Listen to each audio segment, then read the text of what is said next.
força de cuidar de quem a gente gosta, mesmo em tempos difíceis, é essencial. Como você, colocamos toda a nossa energia na missão mais importante de todas: agir para superar este momento. Os desafios continuam. Do enfrentamento à prevenção.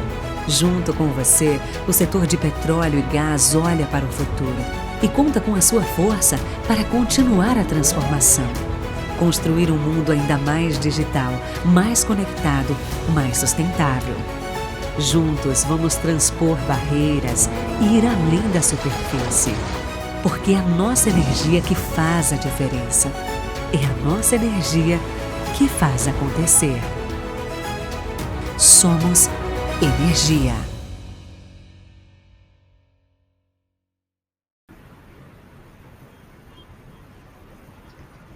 Bom dia, eu sou Zena Latifi, colunista do Jornal Globo, e você é a mediadora desse bate-papo, o segundo da série Fórum IBP de Competitividade, uma iniciativa da Editora Globo, em parceria com o Instituto Brasileiro de Petróleo e Gás e transmissão do Valor Econômico. O intuito dessa conversa hoje é colocar em pauta temas urgentes do setor de óleo e gás. Bom, o desenvolvimento de qualquer mercado pressupõe a existência de premissas como um ambiente competitivo, segurança jurídica, um arcabouço legal bem desenhado e regime tributário neutro, ou seja, que não cause distorções alocativas na economia.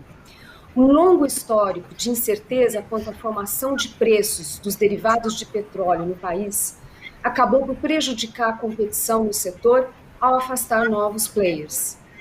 Quando se represa reajuste de preços ou se alimenta esse temor, por exemplo, limita-se o investimento, sendo que este ficou restrito por décadas a decisões de uma empresa apenas. É importante lembrar que os derivados de petróleo são commodities comercializadas mundialmente, de modo que os preços praticados no mercado doméstico precisam guardar relação com o preço de paridade internacional. Este influenciado por muitos fatores. A intervenção do Estado na formação de preços gera ineficiências e distorções, pois os preços deixam de refletir as condições de oferta e demanda do mercado, nesse caso, numa cadeia que é globalizada. Com os desinvestimentos da Petrobras e a entrada de novos players no refino, é fundamental haver clareza, previsibilidade e estabilidade das regras do jogo para fomentar a competição e novos investimentos em infraestrutura de produção e logística. O alinhamento de preços domésticos com a paridade internacional é condição essencial para isso. A entrada de novos agentes no mercado reduz as chances de um descolamento prolongado entre preços praticados no país e os preços internacionais, uma vez que a importação garante a possibilidade de contestação do preço interno dos derivados. Reforça-se assim o desenvolvimento do setor. Bem, para abordarmos os desafios do segmento para o abastecimento nacional e atendimento à crescente demanda, nós vamos discutir o comportamento dos preços dos derivados de petróleo no Brasil. Eu gostaria de apresentar os palestrantes e já agradecendo a sua participação. Estão conosco a Annelise Lara, conselheira do IBP e ex-diretora da Petrobras, Adriano Pires, diretor do CBIE, o Centro Brasileiro de Infraestrutura, Gustavo Franco, ex-presidente do Banco Central e sócio fundador da Rio Bravo Investimentos, e Leonardo Linden, vice-presidente comercial da Ipiranga. Bom, bom dia a todos, eu vou começar aqui a pergunta para o Gustavo Franco, uma pergunta mais ampla de economia. Nós temos sempre muito apelo para controles de preços pelo Estado, tem um grande apelo populista, inclusive, e o ponto é que muitas vezes, né, inclusive na pandemia, a gente viu esse aumento por maior intervenção estatal na economia, inclusive na questão de preços, né? A inclinação dos consumidores, dos cidadãos, muitas vezes é de apoiar esse tipo de ação estatal. Na pandemia, por exemplo, a gente viu muitas denúncias de preços abusivos, sendo que não se tratava exatamente de abuso nesse sentido que as pessoas imaginam. Bom, além disso, a gente viu, por exemplo, durante a greve dos caminhoneiros em 2018, a sociedade apoiou a greve dos caminhoneiros até que entendeu os custos advindos. Enfim, gostaria, Gustavo, que você elaborasse um pouco mais sobre o tema, sobre a importância é, do preço refletir equilíbrio das condições de oferta e demanda, o papel do preço no bom funcionamento do mercado e, é claro, para o crescimento de longo prazo. Muito bem, muito bom dia a todos. Muito obrigado pela oportunidade de participar desse painel. Agradecimentos em especial para a Clarissa, com quem eu trabalhei tempos atrás. Aliás, eu queria começar por aí, chamando a atenção para o fato de que eu não sou um especialista do setor. Trabalhei no Ministério da Fazenda com esse assunto de tarifas públicas por alguns meses antes de ir para o Banco Central. É interessante porque a Petrobras era o nosso maior cliente, por assim dizer, nesse assunto de tarifas públicas, então alguma coisa eu aprendi ali. Foi ali, inclusive, que trabalhei junto com Clarissa, que continuou no assunto. Pergunta super relevante. Muita coisa aconteceu desde então. Naquele momento, não se quis nem cogitar de privatizar, fazer com a Petrobras o que foi feito com a Telebrás. Não é isso? Mas ficou para trás. E aí migramos para uma situação diferente, onde, em vez de uma grande estatal que fazia tudo, agora ela é um monopólio estatal, e podia não ser, que enfrenta a importação como a ferramenta básica de concorrência. E concorrência é o assunto mais importante aqui, inclusive para a discussão de preços e atitudes e incentivos, atitudes dos consumidores, uma vez que a percepção de que não tem concorrência é muito forte, ou a concorrência é pequena, fragilizada diante da Petrobras, que não foi privatizada nem nada próximo disso, mas continua sendo dominante, e como agente dominante em qualquer mercado.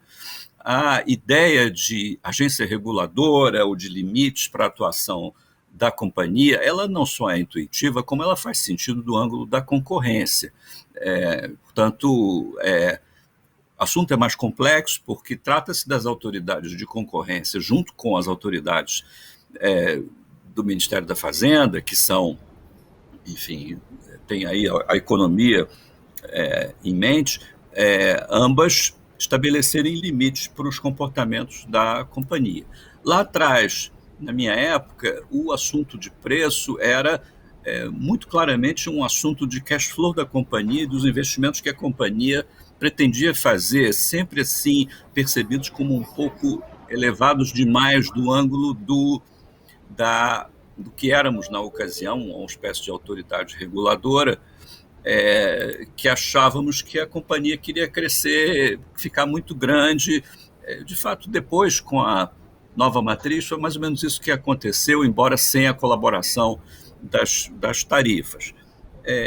Enfim, o assunto é complexo e tem uma questão do nível da tarifa, tem outra questão que é o reajuste da tarifa. Podem parecer a mesma coisa, não é.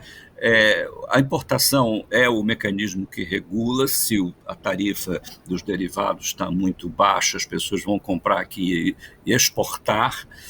Se está muito alta, vão importar. O comércio exterior é o que nos salva do monopólio. A gente não quis privatizar, não quis nem falar do assunto, então vamos ter que ter alguma coisa que controle a companhia e que não seja só a agência reguladora. O comércio exterior tem um papel importante aí. E com o comércio exterior, os agentes que dele participam, que são os concorrentes. Não é isso? Essa dinâmica ela é diferente, não dá para reproduzir, sei lá, na energia elétrica, onde, enfim, não se faz importação de energia do mesmo jeito. Enfim, é tudo muito diferente da minha época. A paridade internacional, é claro que é um paradigma importante, essencial nessa indústria, E acho que o que falta não é tanto o racional de por que funciona assim, mas os incentivos, os mecanismos pelos quais qualquer desvio da paridade internacional ocasiona problemas visíveis para o consumidor. Isso da dinâmica da importação sequer é percebido pelos consumidores. Há também uma outra lógica do nível certo da tarifa, que na ocasião lá do Ministério da Fazenda evocava muito o assunto do câmbio de equilíbrio e outras mitologias da economia.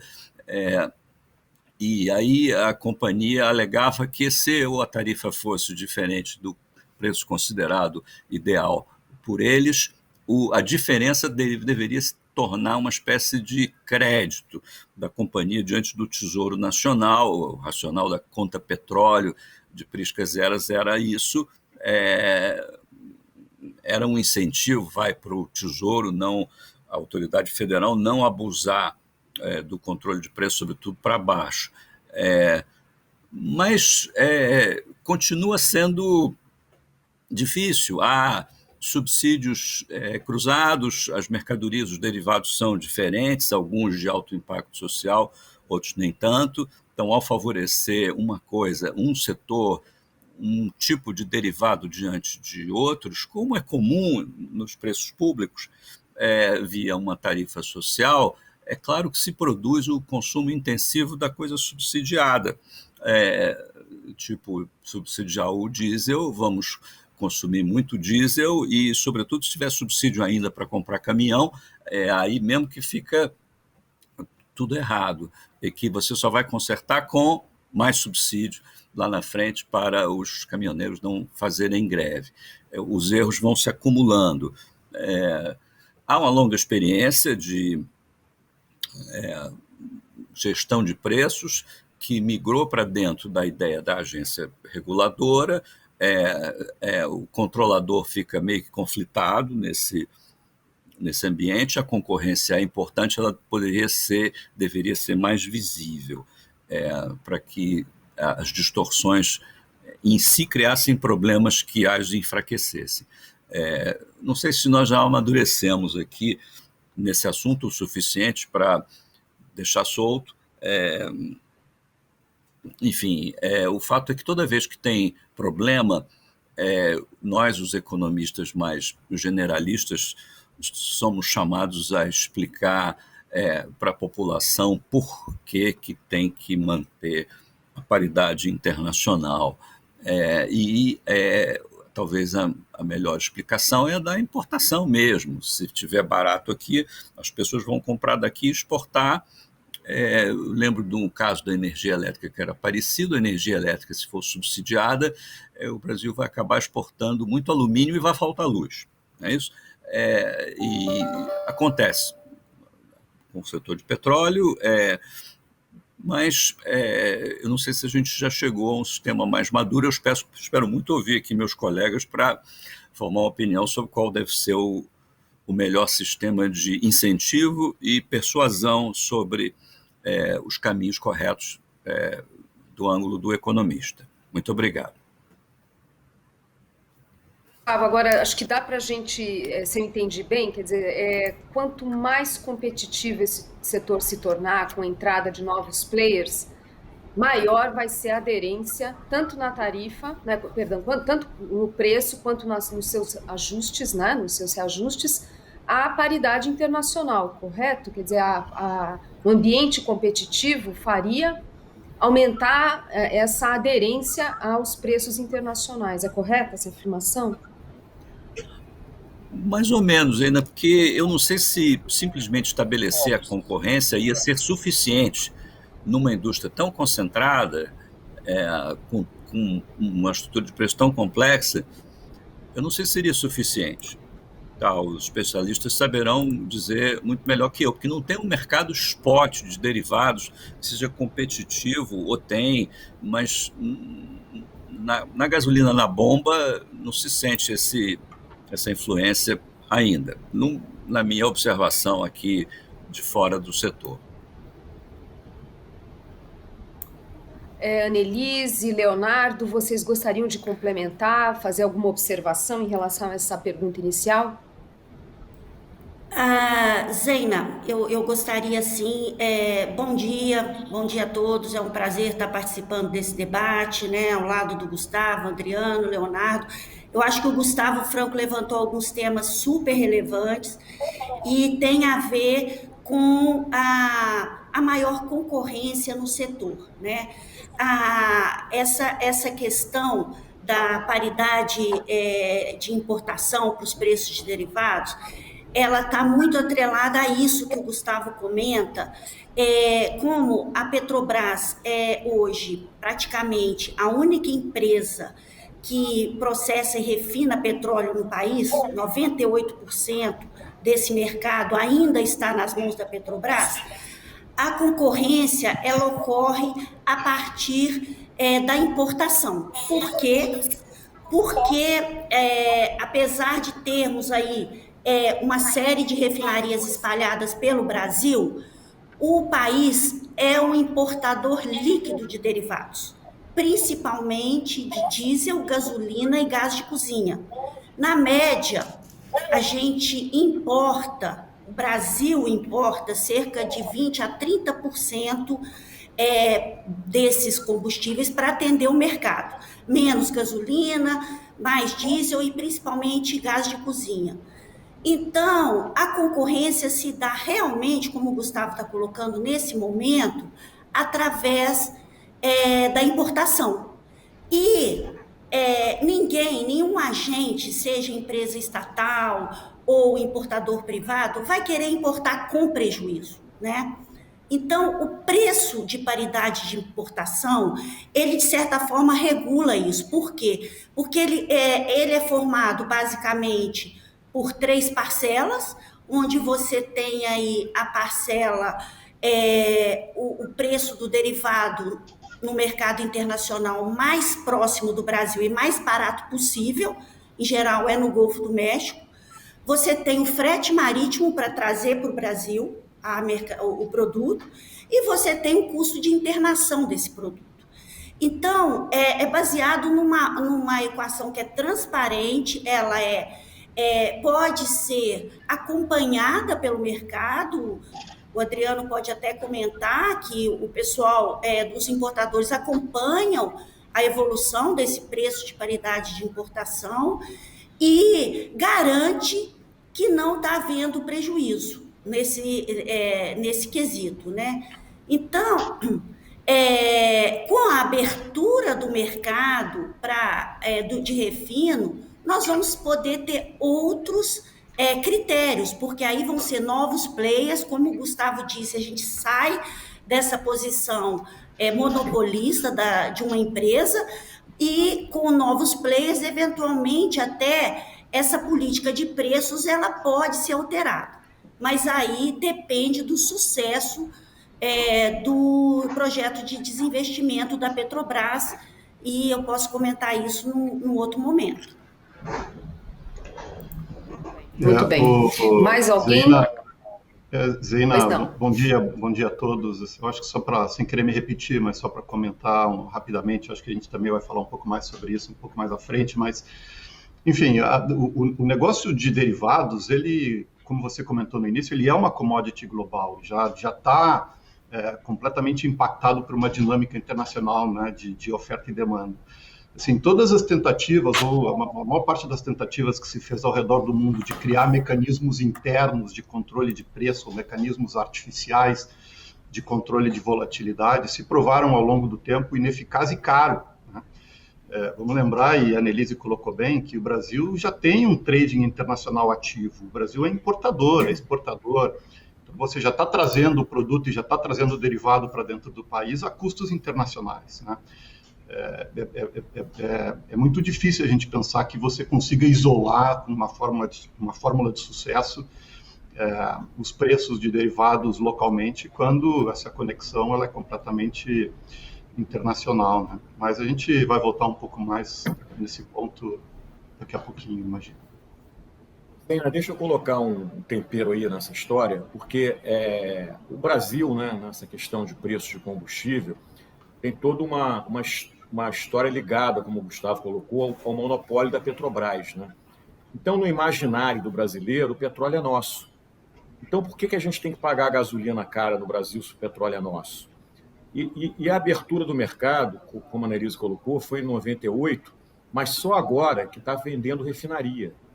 Então, na realidade, o monopólio do refino ele permaneceu durante anos, quando a lei já permitia que a Petrobras pudesse vender refinaria. Então, estamos lá, desde 98, e só agora, 2 anos atrás, quer dizer, começou esse programa de venda de refinaria efetivamente colocado no mercado pela Petrobras. Então essa questão da concorrência aqui no Brasil é uma coisa muito complicada, porque realmente, por exemplo, é uma commodity. Essa coisa da paridade de importação vigora no mundo inteiro, né? Países que são mais importadores, países que são mais exportadores, mas a lógica é da paridade de importação. Agora, no Brasil também, com a Petrobras, né, nessa história do petróleo é nosso, nessa característica de intervencionismo na economia brasileira, a Petrobras sempre foi um grande instrumento de intervenção. Então, os importadores, muitas vezes, não conseguem trazer produto, porque em determinados momentos políticos do Brasil se resolve subsidiar preço de diesel, subsidiar preço de gasolina, como aconteceu aí no governo da presidente Dilma, por exemplo, que você teve uma política de subsídio muito forte. Entendeu? Então, o que a gente imagina agora é que com essa venda de refinaria da Petrobras, a gente consiga criar um mercado um pouquinho mais concorrencial. Mas, de qualquer maneira, quer dizer, existe sempre essa tradição brasileira de intervir em preços de derivados de petróleo no Brasil. Não todos os governos recentes houve controle de preços de combustível no Brasil, principalmente quando você chega perto de eleições, né? É como a gente vai viver agora. Esse governo, por exemplo, tem dado até autonomia, uma grande autonomia para a Petrobras praticar a paridade de importação. Mas, de qualquer maneira, vamos ver como a coisa fica. E outro aspecto que a gente também tem que entender é que lá na bomba, quando o consumidor vai abastecer o carro, aí ele tem uma parcela de imposto muito alta também, né? Tem o ICMS cobrado pelos estados, é uma quantia grande. No Rio de Janeiro, mais ou menos, quando você vai botar 1 litro de gasolina no teu carro, metade é imposto, né?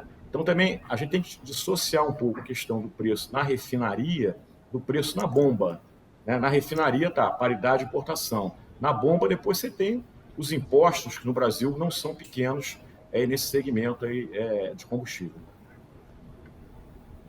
Bem, eu vou deixar a questão dos impostos para a gente falar daqui a pouquinho, vou ainda explorar um pouco mais essa questão de preços. A gente viu o quanto custou para a Petrobras em termos do seu caixa, né, o represamento de preços, notadamente no governo Dilma, as consequências disso na cadeia de etanol, por exemplo, e, obviamente, o quanto se afasta investimento no setor em função disso. Então, no final, a sociedade ela pode até enxergar algum benefício de curto prazo, mas não existe molezinha na economia, né? Não existe milagre na economia. Então, de alguma forma, vem custos associados a decisões de política econômica, né? E aí, nessa linha, eu quero... Leonardo, você já tinha começado já o seu raciocínio em relação à importância de seguir o preço da paridade.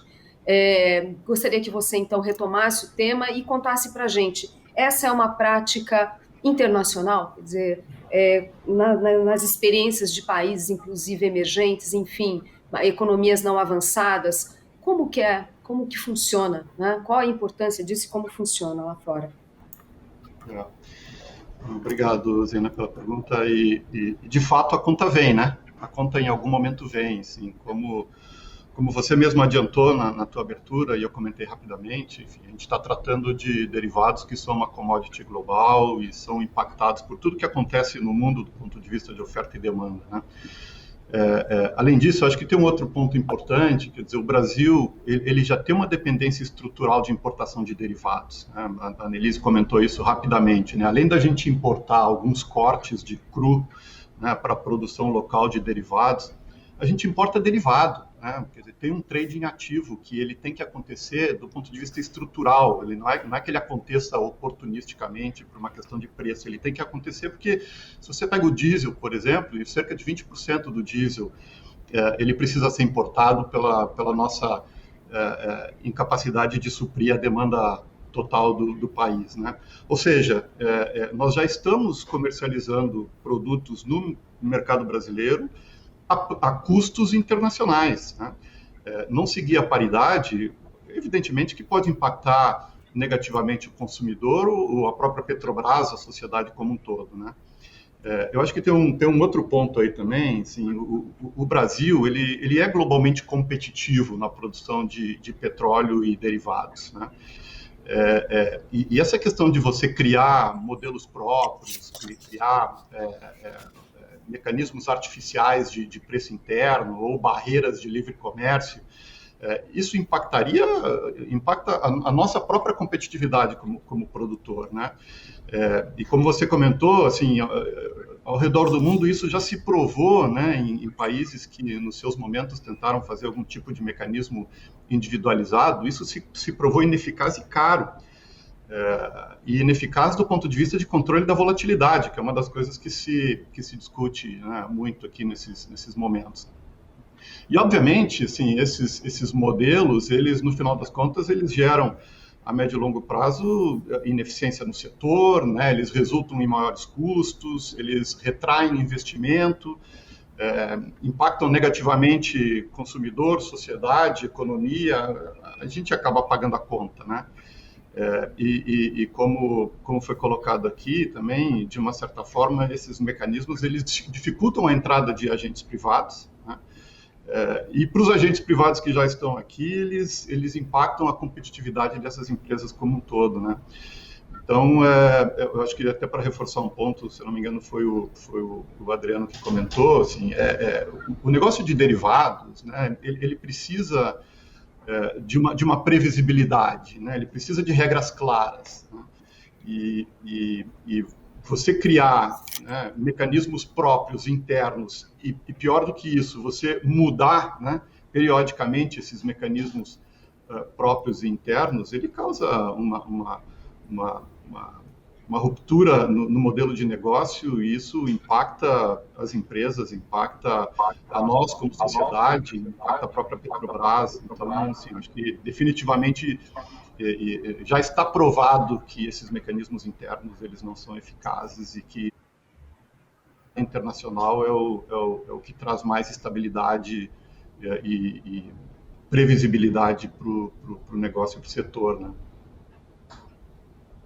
Muito bem. Adriano, você quer acrescentar, quer discutir um pouco mais sobre o histórico da política de preços, as consequências? Tem eu acho que algum ponto que você gostaria? Eu acho que o histórico é um histórico de controle de preço e intervenção, né?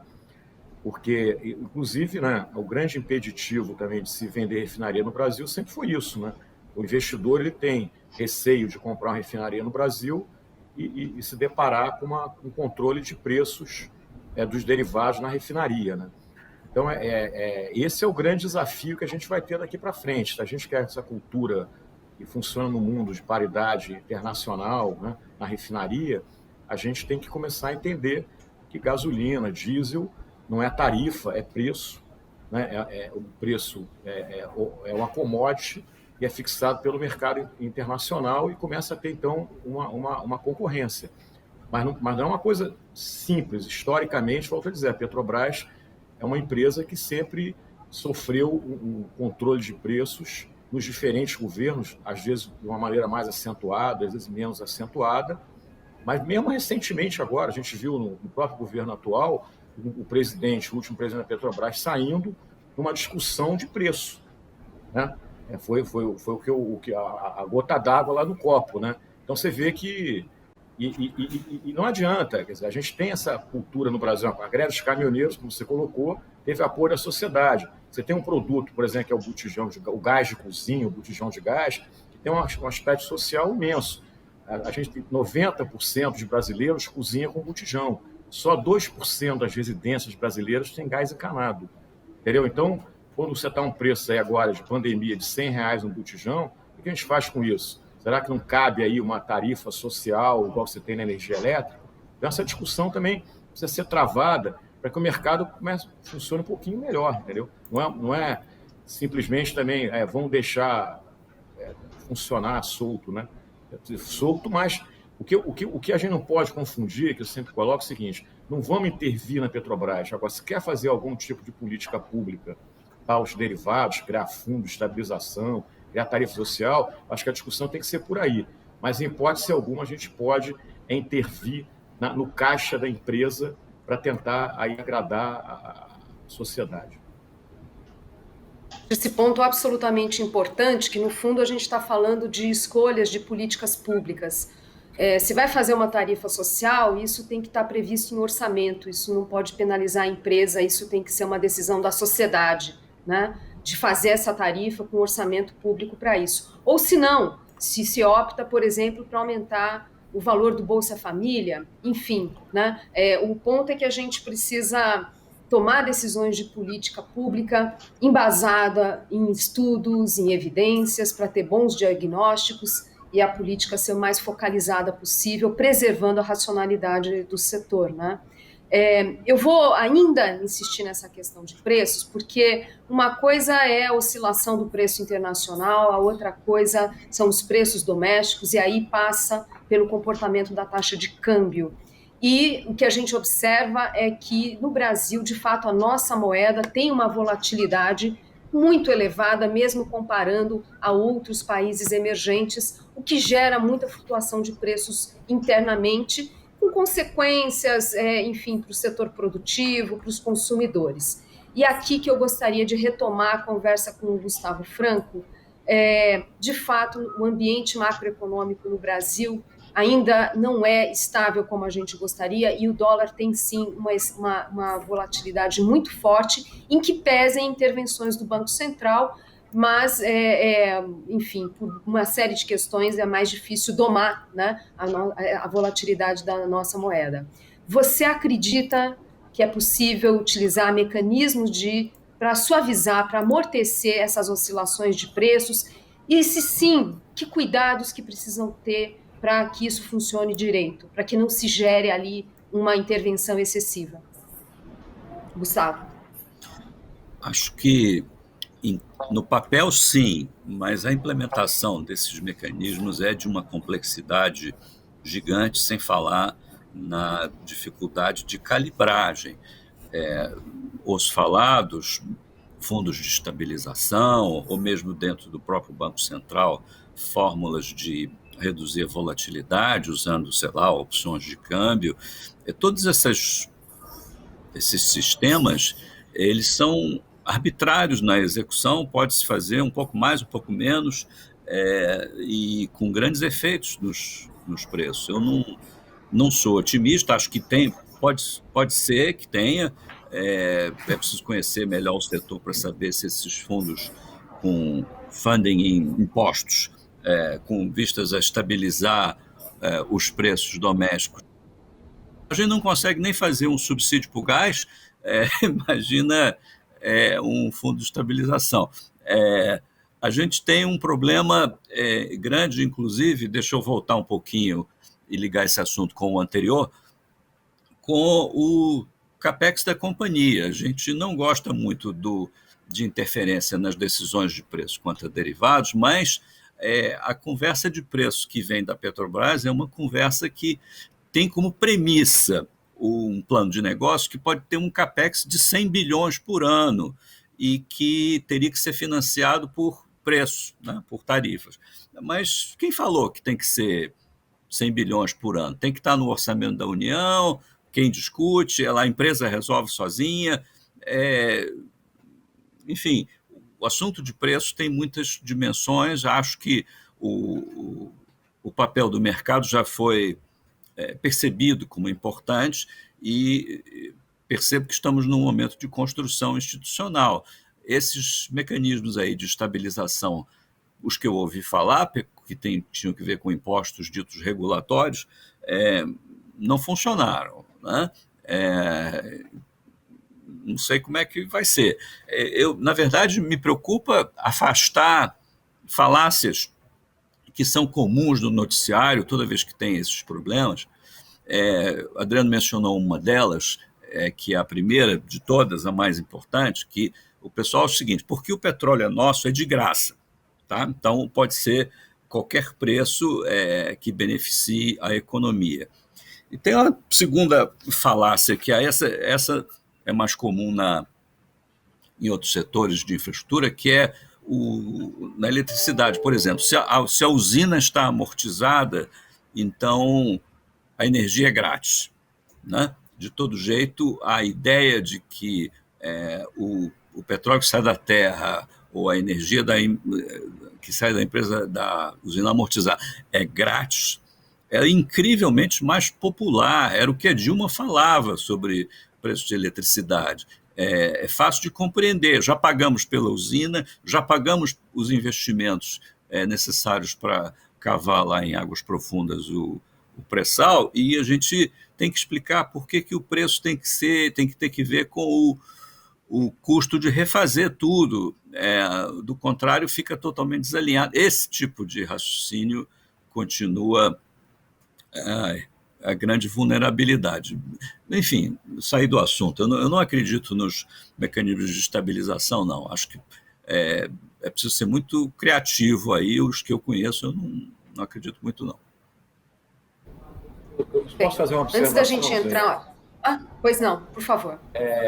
Eu acho assim, que a gente tem que entender que se a gente quer paridade de importação, que tem que ser mesmo para a gente atrair investimento, atrair concorrência, a gente também tem que entender esse aspecto do Brasil, né? Dessa questão social, que envolve principalmente diesel e gás de cozinha. Então, é complexo, como o Gustavo colocou, mas esse problema tem que ser enfrentado, porque, como você colocou, o preço na refinaria ele funciona em função de mercado internacional de petróleo, de derivado e de taxa de câmbio. Por exemplo, esse início desse ano 2021, você viveu uma espécie de uma tempestade perfeita, que o petróleo voltou a subir com a retomada da economia, com as vacinas, e está subindo, e o câmbio também depreciou muito. Então, agora, por exemplo, no segundo semestre, a expectativa que eu tenho é de um barril que pode chegar a $80. E o câmbio vai continuar depreciado. Você está num processo eleitoral polarizado que leva a essa depreciação. Então, a gente vai ter que enfrentar essa questão de política de preços de combustível, né, de frente, né? Então, eu acho que não tem que ter alguma criatividade, quer dizer, para tentar reduzir a volatilidade e também atender a questão social. É complexo, o Gustavo Lage não consegue fazer um subsídio para o botijão, mas não consegue porque o governo realmente não...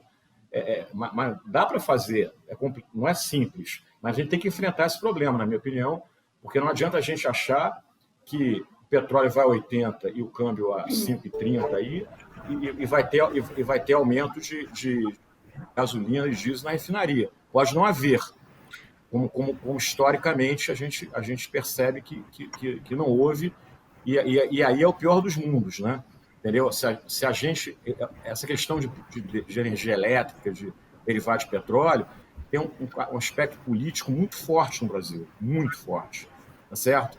Então não adianta a gente querer tampar o sol com a peneira. Tem que enfrentar ele para que não venha uma solução tradicional, né, que é aquela da intervenção, que é a pior possível, e a gente viu aí ao longo da história brasileira que só trouxe prejuízo para a Petrobras, para o consumidor, para o país, etc. Zeina, eu posso fazer uma intervenção? Por favor. Bom, pode seguir. Ainda na linha, né, do que o Gustavo e o Adriano estão comentando, né, se falou muito aí na questão dos períodos, de alguns períodos de forte intervenção do governo nos preços de derivados.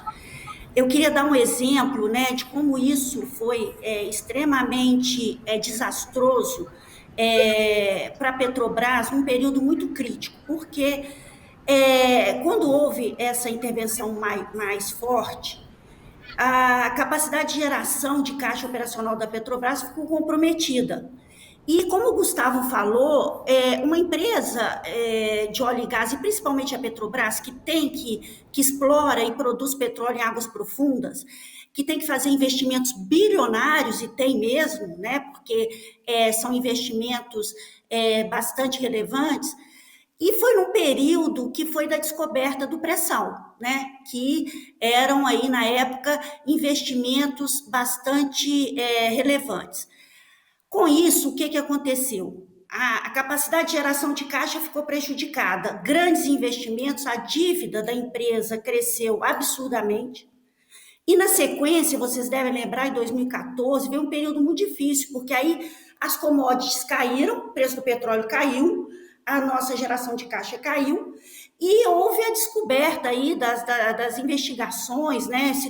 A gente começou a perceber o quão complexas e difíceis aconteciam questões aí de ilícitos praticados, inclusive, por alguns profissionais, né, administradores da Petrobras, com agentes políticos e fornecedores. Então, a empresa, nesse período, ela perde o grau de investimento, os juros explodem, a nossa capacidade de rolar a dívida ficou comprometida. Então, foi um período muito turbulento da história da empresa, mas depois disso, a gente conseguiu resgatar a credibilidade da companhia.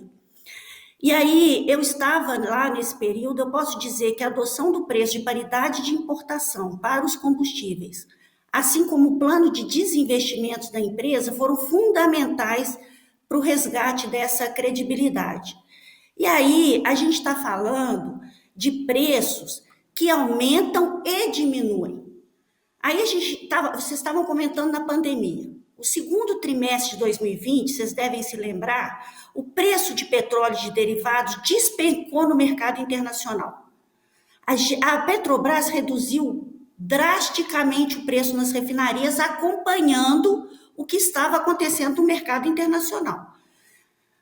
Houve períodos em que o preço dos derivados chegou a preço de 2001, 2002, isso 20 anos depois, né?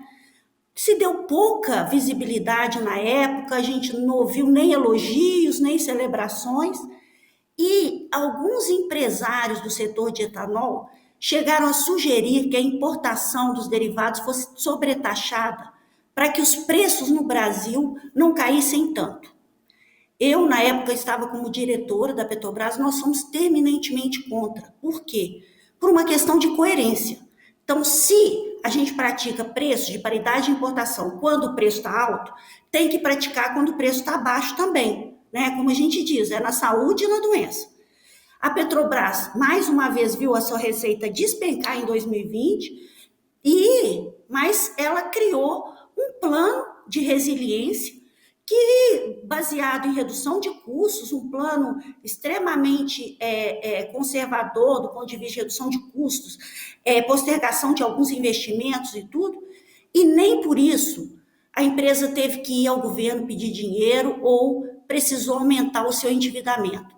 Então, se a lógica, ela permanece, você consegue, digamos assim, navegar em períodos de alta e em períodos de baixa, né? Mas tem que haver essa transparência e essa coerência. E é por isso que a gente acha que é muito difícil ter essa transparência e coerência ao longo de de longos períodos, se a Petrobras continuar monopolista realmente no mercado de refino. Anelise, eu vou continuar com você, então, para saber o que muda, então, com o desinvestimento da Petrobras, né, o que muda nessa dinâmica. E você comentou, né, de dar aí uma perspectiva, um panorama geral de como está acontecendo isso.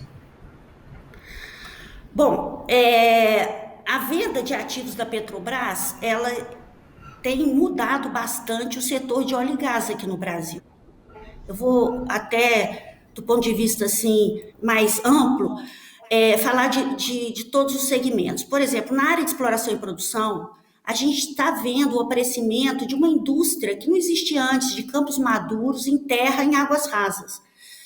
Está havendo um retorno dos investimentos nessas áreas, contratação de pessoal local, reativação de postos fechados, o que não existia há pouco tempo atrás, né? Então, são empresas menores, mais ágeis, com know-how nesse tipo de trabalho e que podem fazer a diferença aí, principalmente nas regiões norte e nordeste do Brasil, né? Na área de gás, também, pelo acordo assinado com o CAD, depois a própria lei do gás, a nova lei do gás, há uma condição, né, da saída da Petrobras, que era quase monopolista em todos os elos da cadeia, da área de distribuição e transporte. Isso a gente está vendo também um crescimento da indústria de gás aqui no país, com novos players em terminais de regasificação, participação, implantação de usinas térmicas, quer dizer, a gente vê a participação do gás cada vez maior aí no setor elétrico, né? Na área de distribuição de combustíveis, já existem centenas de distribuidoras disputando esse mercado. A Petrobras também decidiu sair integralmente desse setor, quando vendeu aí a fatia remanescente na BR Distribuidora. E eu acho que o que o setor está buscando agora é um outro patamar de governança e ética, né? Combate à sonegação, devedor contumaz, maior fiscalização para evitar adulteração de combustíveis. Essas questões sempre foram o calcanhar de Aquiles do setor, né? E esse foi o tema aí da primeira live do Fórum de Competitividade do IBP, né, Zaina, que você moderou algumas semanas atrás. Agora, na área de refino, esse processo está começando, né? Primeiro contrato assinado foi a venda da refinaria da Bahia, da RLAM, para o grupo Mubadala, né? E o que se espera é que também isso possa criar uma dinâmica competitiva que não existe nesse setor, que possa atrair novos investimentos e, inclusive, como você disse, em diferentes modais de transporte de derivados. Isso pode influenciar o preço dos combustíveis. E aí a gente passar a ter concorrência não somente com importadores, mas com players processando derivados aqui no Brasil, né? Adriano comentou, outro ponto relevante desses desinvestimentos é que eles podem reduzir a ameaça de intervenção nos preços, que sempre paira sobre o setor toda vez que os preços aumentam no mercado internacional. Isso é uma realidade, né? Infelizmente, e com essa posição quase monopolista da Petrobras, quando os preços dos derivados sobem, a única empresa que fica em evidência é a Petrobras, embora a gente tenha 27% de etanol na gasolina, a gente tenha 12% de biodiesel no diesel, mas a Petrobras é que vem à mente de todos os brasileiros, né? E por quê? Assim, muito porque essa questão de ser uma empresa estatal.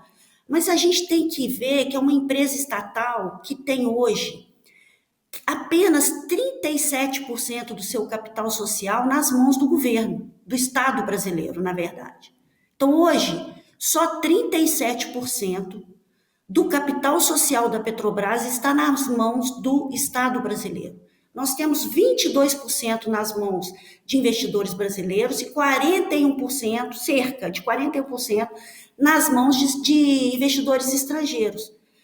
E, mesmo assim, esse receio de controle de preço, ele ainda permeia entre os investidores, as empresas que atuam no segmento de óleo e gás no Brasil, e também por isso, esses desinvestimentos na área de refino, eles ganham uma importância ainda mais estratégica, né? A gente comentou aqui, a paridade de importação, ela não foi tirada da cabeça de ninguém, é uma questão de mercado. A gente, efetivamente, o Brasil importa, principalmente esses 3 derivados. Quando o Brasil exporta, por exemplo, a gente exporta petróleo cru, aí o preço de paridade é de exportação. O preço é mais barato aqui no Brasil do que na China. Por quê? Porque eu tenho que levar o petróleo para a China. Então, quando eu vendo aqui no Brasil, eu vendo mais barato. É o preço de paridade de exportação. O bunker marítimo, o bunker, também é um derivado que a gente é exportador e o preço de paridade é o preço de paridade de exportação, né? Então, a gente tem que ter essa lógica. A empresa precisa de ter alguma lógica e transparência na formação dessa lógica para poder sobreviver no mercado competitivo, né? A lei das estatais de 2016, depois de tudo que ocorreu no mercado, né, inclusive da própria Operação Lava Jato, ela deixou claro que não é papel de uma empresa pública, mesmo sendo estatal, mas de economia mista, que atua no mercado aberto, de fazer política pública, como você comentou, Zeina. Isso é dever do Estado, né? Caso o Estado entenda que deve existir uma forma de compensação no preço de combustíveis para atender uma determinada categoria, uma parcela da população mais pobre, ele tem instrumentos para isso. A gente estava falando do gás de cozinha, né? Tem gente que usa gás de cozinha para aquecer a piscina da casa na serra. E certamente eles não precisam de subsídio. Então, um vale gás para a população mais pobre, agora que se está discutindo um novo Bolsa Família, poderia fazer sentido, mas para as pessoas mais vulneráveis. A mesma coisa o diesel. Os caminhoneiros autônomos, talvez eles precisem de um apoio, como disse o Gustavo. Por quê? Porque não tem tanta carga assim, tem caminhoneiro demais no país. Agora, o cara que tem seu SUV super luxuoso, o seu carro a diesel, ele precisa de um subsídio? Ele não precisa. Então, tem que haver uma avaliação por parte do governo, na verdade, né, que é quem pode definir uma política pública, né, que vai ver quais instrumentos ele dispõe e para qual nicho de faixa da população que ele quer atingir. Mas não penalizar uma empresa que, como a gente comentou, já sofreu muito no passado essa intervenção, que teve resultados muito drásticos e que não é só aqui no Brasil, na América Latina, a gente tem exemplos aí, né, que corroboram essa questão. Era isso, Zênia. Muito bem, obrigada. Eu vou colocar de novo o Adriano e o Leonardo na roda, agora para discutir essa questão tributária. Adriano, eu sei que esse é um tema que você, enfim, acompanha bem. Nós sabemos que não existe espaço para redução de verdade de carga tributária no país, nos 3 níveis de governo, né? Os derivados de petróleo têm esse esquema amplo aí de tributação, PIS, COFINS, ICMS, e tem ainda a questão regulatória ali da CID. Enfim, mesmo não podendo, mesmo sendo inviável uma redução de fato de carga tributária, é possível alguma reorganização desses impostos para, inclusive, reduzir a volatilidade de preços? Pergunto isso para você e depois queria saber também a visão do Leonardo sobre essa questão de flutuação excessiva, papel da CID, enfim. Primeiro você, Adriano, por favor. Eu acho que sim, né? Eu acho que é urgente a gente rever a questão tributária dos combustíveis, porque eles têm dado, inclusive, causado coisas ruins, como a questão da sonegação. Então, um fato muito importante hoje que acontece no setor, precisa ser combatido. Agora, a CID, por exemplo, eu discordo um pouco que a Annelise disse anteriormente. Acho que em 2020 o governo perdeu a oportunidade de aumentar a CID quando o petróleo foi para $20. A Petrobras tem que, sim, ter a paridade de importação, mas o governo poderia ter arrecadado mais aumentando a CID naquela ocasião, para também você não ter grandes volatilidades no preço do combustível. Então, acho que se perdeu a oportunidade em 2020 de aumentar a CID. E para dar concorrência, sim, ao etanol. O etanol tem uma externalidade ambiental positiva que precisa ser mantida. Senão a concorrência gasolina e etanol é uma concorrência que tem que ser ordenada via um imposto ambiental, aí, que a CID pode até cuidar disso. Agora, hoje a preocupação, Zênia, que eu tenho é o seguinte: a gente está discutindo uma reforma tributária aí, e a questão do PIS/COFINS, o ICMS e a CID. A CID, ela nunca foi bem entendida no Brasil. Ela foi criada lá atrás, no governo ainda do Fernando Henrique, né? Que era para o quê? Também tentar diminuir essa volatilidade, criar o tal do colchão. E nunca foi feito isso, na realidade, né? No governo depois que veio sucedendo o governo do presidente Lula, da presidente Dilma. O ICMS, eu acho que ele tem que ser revisto, porque essa questão de alíquota não está funcionando. Você tem que ter uma monofasia no CMS para poder combater a sonegação. Acho que tem que ser o critério, tem que ser reais por litro, como é o PIS/COFINS, tá certo? E também tem que incidir na refinaria, e não como incide hoje lá na bomba, naquelas pesquisas que os governos estaduais fazem. Então, eu acho que isso aí é urgente que se organize essa questão, porque está criando muito problema, né? E não dá transparência suficiente até para o consumidor entender essa parcela substancial de imposto que você tem aí na gasolina, no diesel, no GLP, nos derivados em geral. Então, precisa, sim, isso ser olhado com muita atenção.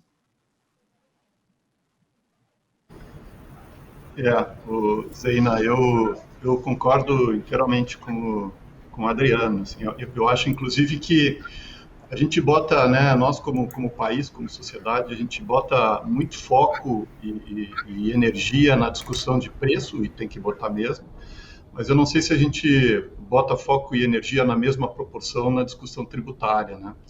E o Adriano comentou, né, sobre as altas taxas de tributação, mas eu vou até um pouquinho além, porque as altas taxas de tributação dos derivados é meio universal isso. Acho que a maioria dos países tem uma taxa alta, né? Mas o problema é o tamanho da tributação versus o tamanho da margem que existe nessa cadeia de valor e nesse sistema, né? Então, o sujeito trabalha direitinho e etc., paga lá seus impostos, ele paga X, só que para o outro que sonega, ele ganha 5X, 4X, né? Só como efeito da sonegação, né? Então, assim, a carga tributária ela é alta, mas o pior efeito da carga tributária é o tamanho dela versus o tamanho da rentabilidade que tem no sistema para quem trabalha certo, né?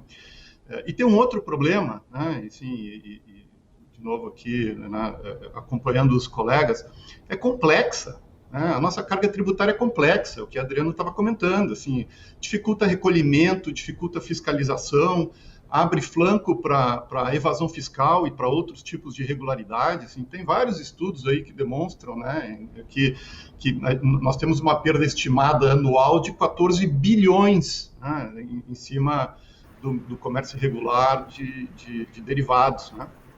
Então, enfim, tem muito dinheiro na mesa aqui, e fora esses 14 milhões de perda, está afetando a competitividade de empresas que estão lá, né, diariamente pagando os seus impostos adequadamente.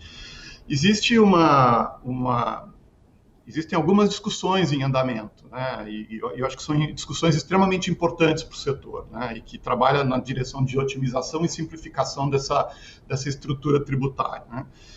Um é a uniformização das alíquotas estaduais, né? E por mais que isso seja difícil, a gente sabe, né, uma discussão entre estados, mas pode ser feita a partir do momento que você discuta uma regra de transição, né, que deixe os estados confortáveis.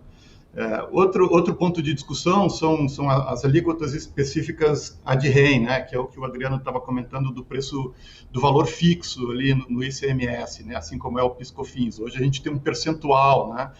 A carga tributária é calculada em cima de um percentual, e isso, obviamente, contribui com a volatilidade. É uma das distorções que a gente tem no sistema, né?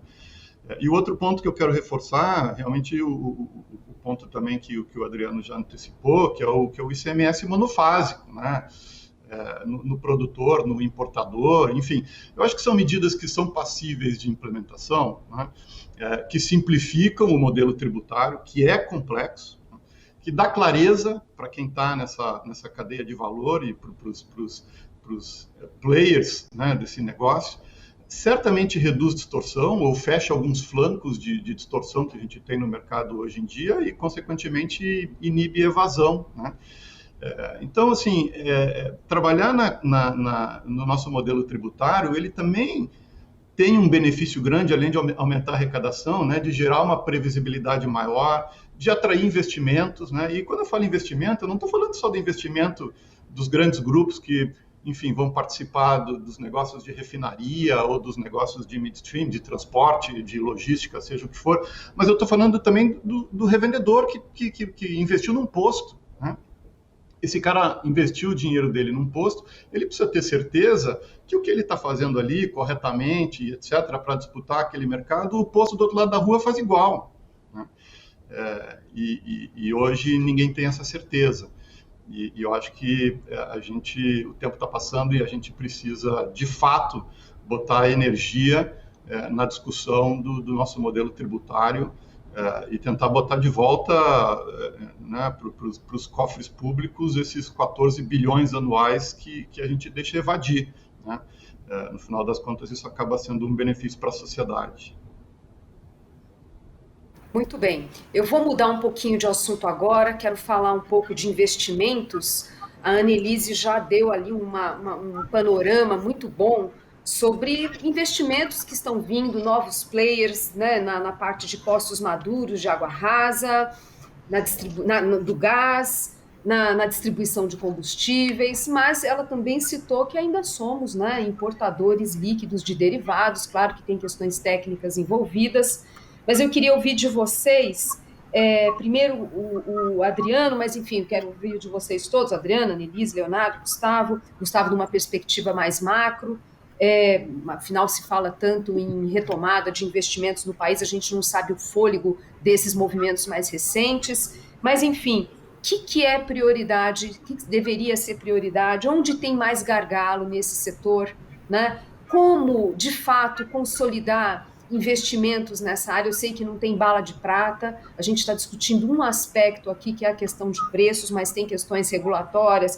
questões tributárias que já foram colocadas, né? No painel anterior a gente discutiu muito a questão da sonegação. Enfim, é esse pano de fundo que eu queria ver com vocês. Eu vou começar, a única coisa que eu vou pedir para vocês serem breves nas respostas, para a gente poder ouvir todo mundo.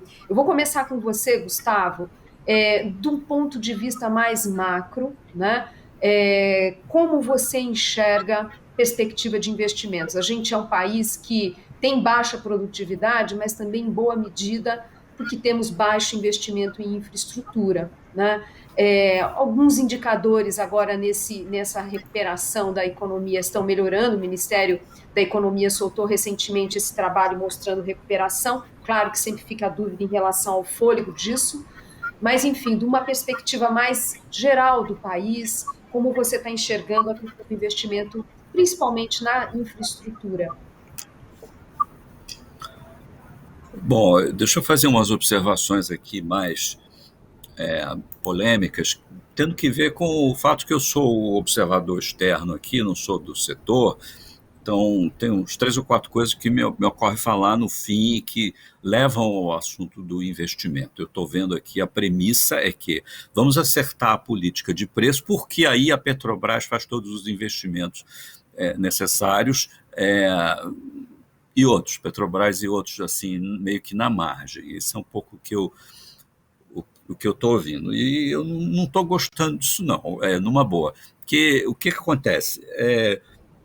Eu fico pensando na Petrobras analogicamente com o segmento de bancos, e o que a gente tem nesse setor é uma empresa que é como se fosse o Bradesco, o Itaú, a Caixa e o Banco do Brasil, todas juntas, é uma empresa só, né? E como é que é funcionar esse tipo de empresa desse tamanho nesse setor?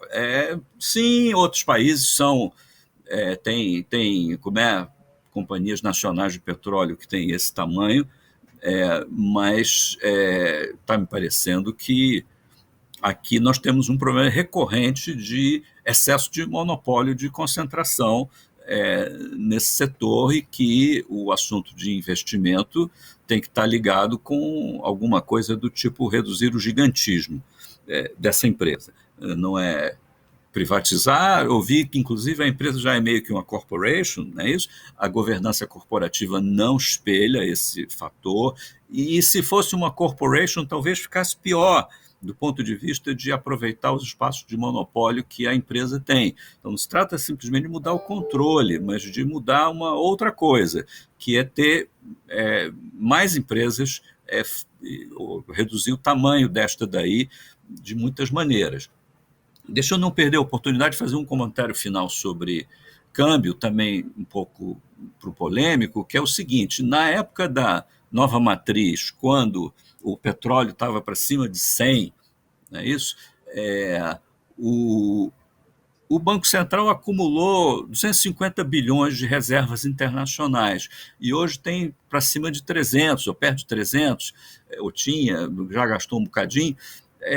A pergunta é, para que exatamente? Já que nós temos taxas de câmbio flutuantes. Outros países, por exemplo, me ocorre aqui a Nova Zelândia, que tem taxa de câmbio flutuante, não tem reservas internacionais, inclusive para não ficar com a sensação, com a tentação de fazer intervenção. Agora, se a gente tem o que a gente tem de reservas internacionais, por que não se atua mais para evitar a volatilidade da taxa de câmbio que tantos problemas causa nesse setor e em outros? Temos reservas internacionais demais, isso decorreu de um mercantilismo ali meio paranoico no passado, precisamos repensar esse assunto. E o assunto concorrência no setor de petróleo, enfim, só fica aqui uma impressão de quem não é do setor, de que essa empresa é grande demais, não há como fazer políticas públicas para uma empresa desse tamanho. É isso. Adriano, gostaria de discutir essa questão dos investimentos? A observação do Gustavo faz sentido, né? Realmente é um monopólio, né? E agora está se tentando, né, se vender refinaria. Esse programa todo que a Annelise colocou de desinvestimento é uma tentativa de você reduzir esse tamanho de Petrobras. Quer dizer, pelo que eu entendo hoje, quer dizer, a política da Petrobras é ser uma empresa mais concentrada em explorar e produzir petróleo no pré-sal. Esse seria o norte da Petrobras no futuro.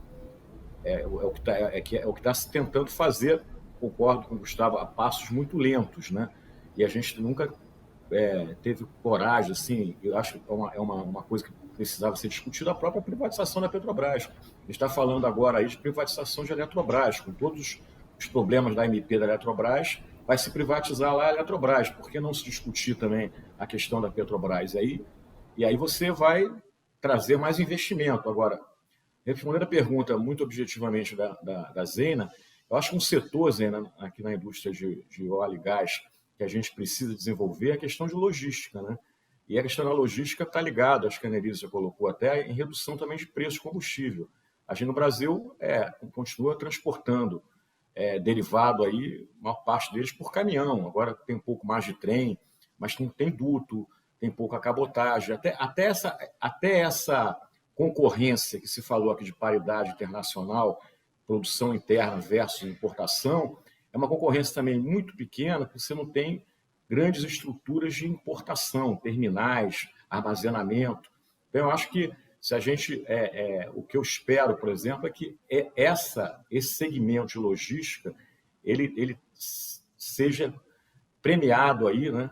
Porque é um país que tem uma logística de quinto mundo, né? Em relação aí a derivados de petróleo. Zena, posso comentar? Annelise primeiro. Vai lá, por favor. Bom, em cima do que o Gustavo colocou, o Gustavo tem razão, né? Ainda hoje a Petrobras é uma empresa praticamente monopolista na área de refino e gás. Eu diria que na área de exploração e produção isso já não acontece mais, né? Tem a participação aí de grandes empresas aqui no país, você vê empresas internacionais sendo parceiras da companhia, inclusive nesses grandes projetos do pré-sal, e na área de distribuição também zero de participação. Mas na área de gás e na área de refino você tem razão, e como disse o Adriano, os desinvestimentos eles estão indo nessa direção, e o ritmo é ditado um pouco pelo ritmo de se fazer venda de ativos de uma empresa estatal, né? Que você sabe que todo o escrutínio e todas as dificuldades que isso importa, né? Mas eu esqueci de comentar, mas a proposta desse desinvestimento no refino a Petrobras vender 8 das 13 refinarias, então, e manter 50% da capacidade de processamento do país. Então, a gente acredita que isso já vai gerar uma dinâmica própria, né, em função do número aí de empresas que vão poder participar. E segundo o acordo que foi feito com o CAD, no Nordeste, por exemplo, não pode uma empresa comprar as 2 refinarias do Nordeste, nem as refinarias do Sul, tem que ser vendido para players diferentes. Então, isso para aumentar o número aí de participantes, né? Mas não é fácil, né? Todo esse cenário que a gente está comentando, não só de risco de intervenção de preço, mas a indústria, né, de combustíveis fósseis está sob uma forte pressão, a gente tem acompanhado. Então, tudo isso faz um panorama complexo, né? Mas o Brasil, eu acho que está bem posicionado nesse cenário, né? Agora, com relação à corporation, Gustavo, a única razão de hoje a Petrobras ser estatal é o controle das ações com direito a voto, 50,5%.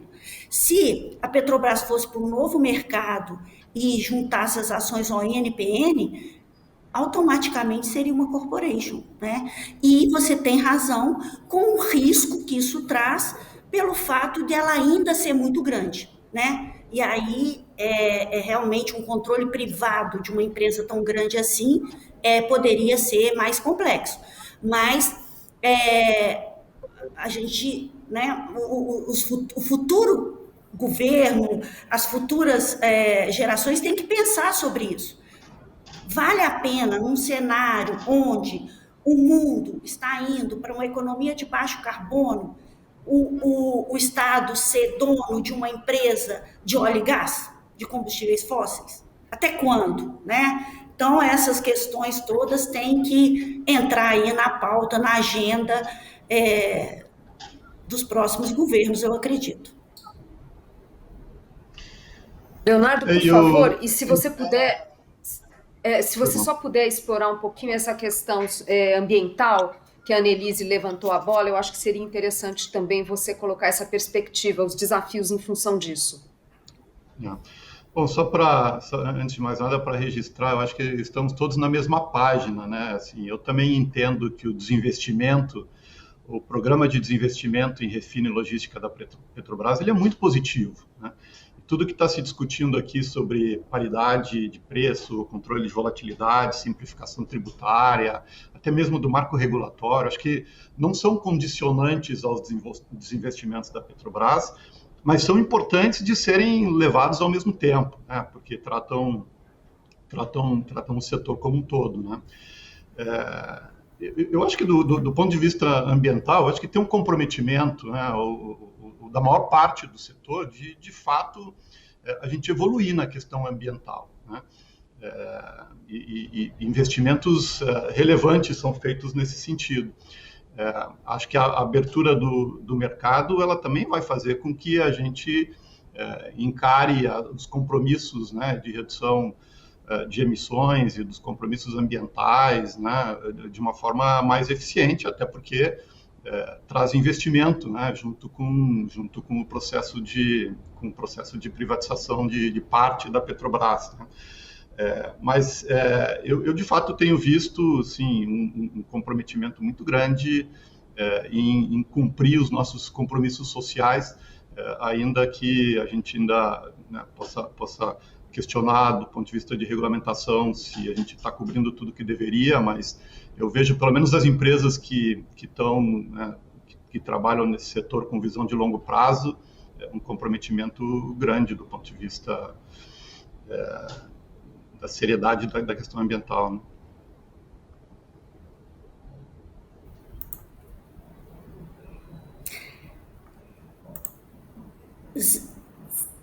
Zeina, posso complementar essa questão ambiental, então? Sim, pois não, por favor.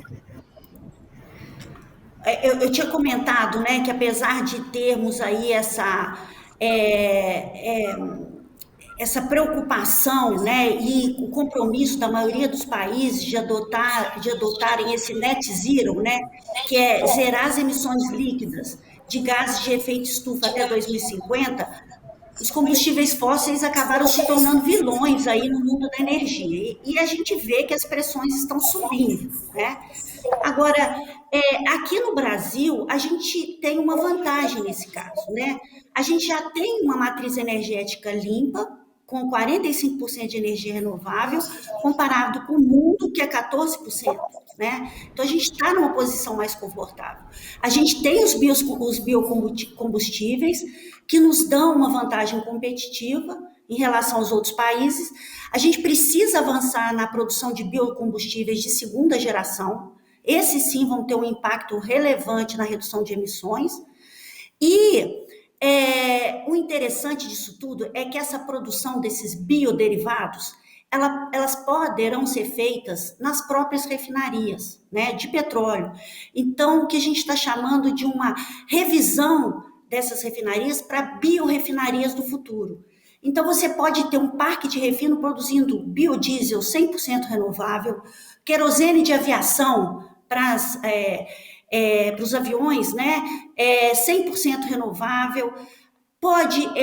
As refinarias poderão entrar na rota de produção de hidrogênio e outras fontes de combustíveis líquidos, ou seja, isso pode ser uma vantagem competitiva interessante, né?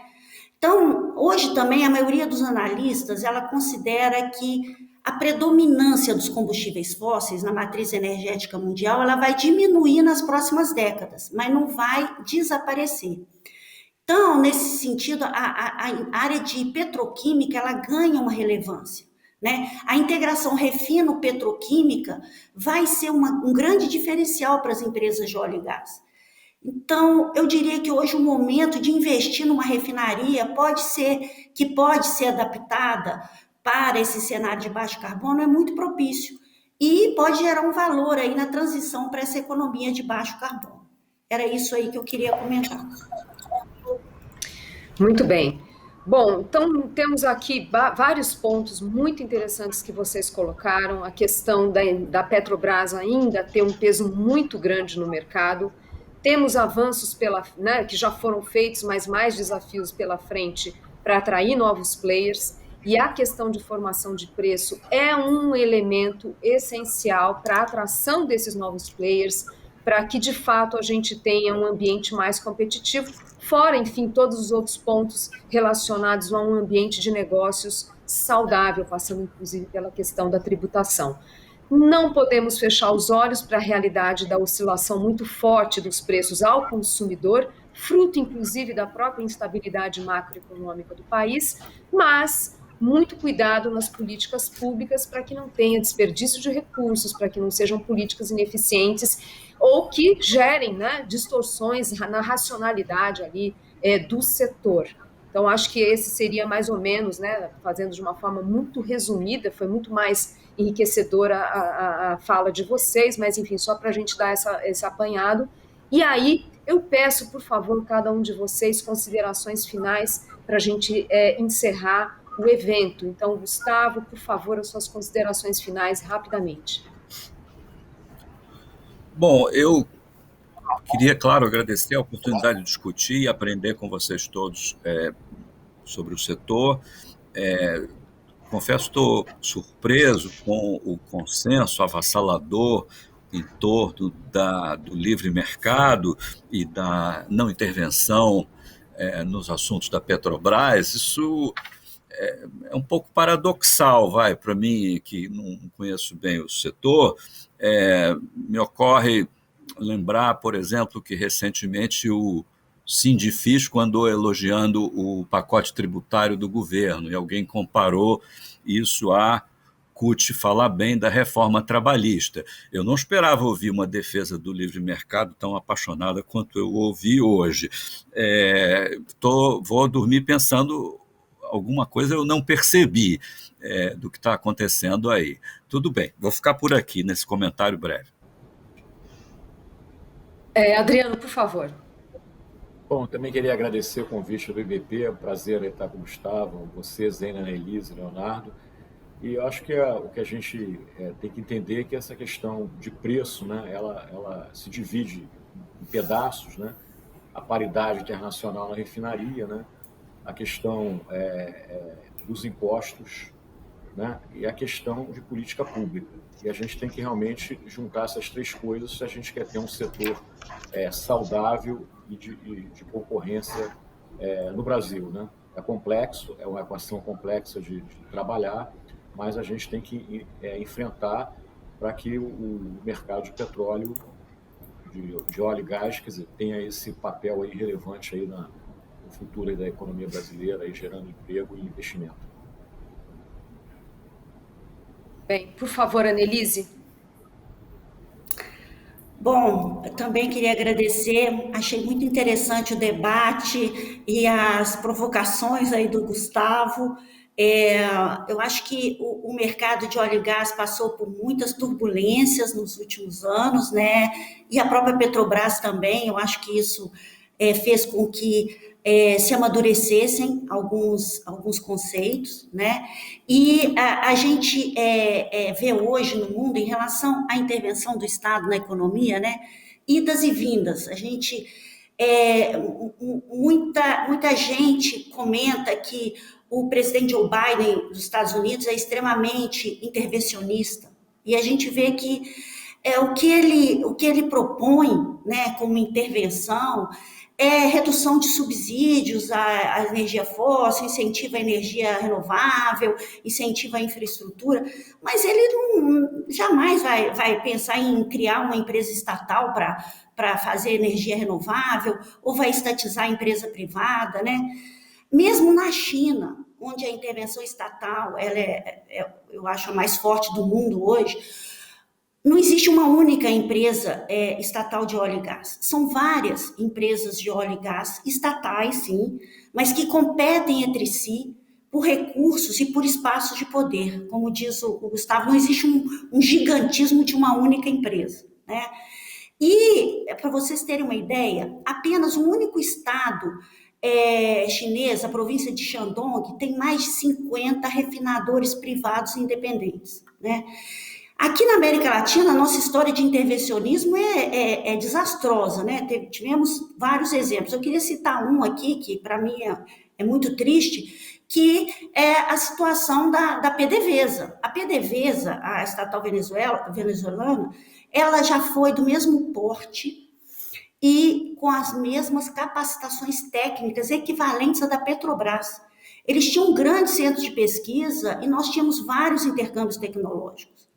Hoje, a PDVSA está sucateada, não tem investimentos e produz cerca de 7 vezes menos do que produzia no período anterior ao Hugo Chávez.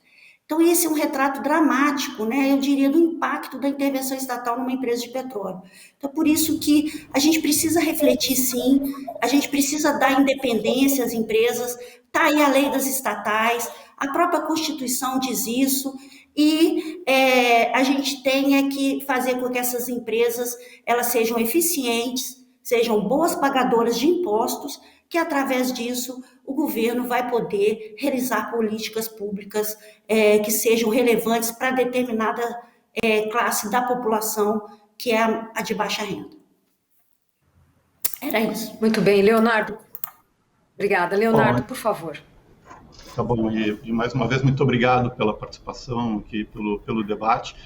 Eu também quero voltar no tema da live, né, da intervenção do Estado na economia. Sempre que a gente fala de intervenção do Estado, a gente tem a tendência de pensar isso sob uma forma negativa, né, prejudicial à iniciativa privada, ou o que quer que seja. E a intervenção do Estado pode ser positiva, ela pode ser uma intervenção positiva, né? A Annelise acabou de dar alguns exemplos. Eu acho que o Estado ele tem dois papéis fundamentais aqui, falando especificamente do mercado de derivados. Um é de regular e o outro é de fiscalizar. Né, de ter um marco regulatório claro, né, que favoreça a competitividade, que estimule investimentos e que a regra do jogo seja clara para todo mundo que está participando ou que quer entrar. Né. E o segundo é de fiscalizar, e eu acho que a gente já falou aqui alguns pontos, né, da dificuldade que a gente tem de inibir evasão fiscal, de inibir atividade irregular, né, de garantir um ambiente competitivo. Então, eu acho que o Estado pode ter um papel muito positivo nesses dois aspectos, né? E no final das contas ganham todos, né? Ganha o consumidor, ganha a sociedade, ganha o país como um todo. Então, muito obrigado aí pela oportunidade de participar. Muito bem, olha, eu pessoalmente acho que foi um debate bastante rico, as falas de vocês bastante complementares. Enfim, eu agradeço muito pelas considerações, que acho que foram bastante esclarecedoras. Em nome do IBP e do Valor Econômico, eu agradeço a participação de todos que nos assistiram e convido para o próximo evento, no dia 12 de agosto, nesse mesmo horário. Nossa próxima pauta trará o tema Política Industrial e o conteúdo local no Brasil, com a participação de Carla Primavera, do BNDES, Marcos Lisboa, do INSPER, e Décio Odoni, da Enalta. Até a próxima e muito obrigada.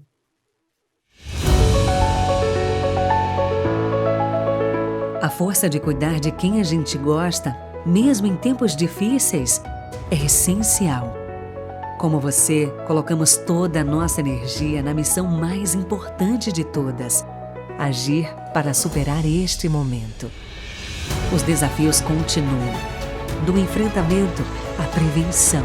Junto com você, o setor de petróleo e gás olha para o futuro e conta com a sua força para continuar a transformação. Construir um mundo ainda mais digital, mais conectado, mais sustentável. Juntos vamos transpor barreiras e ir além da superfície. Porque é a nossa energia que faz a diferença. É a nossa energia que faz acontecer. Somos energia.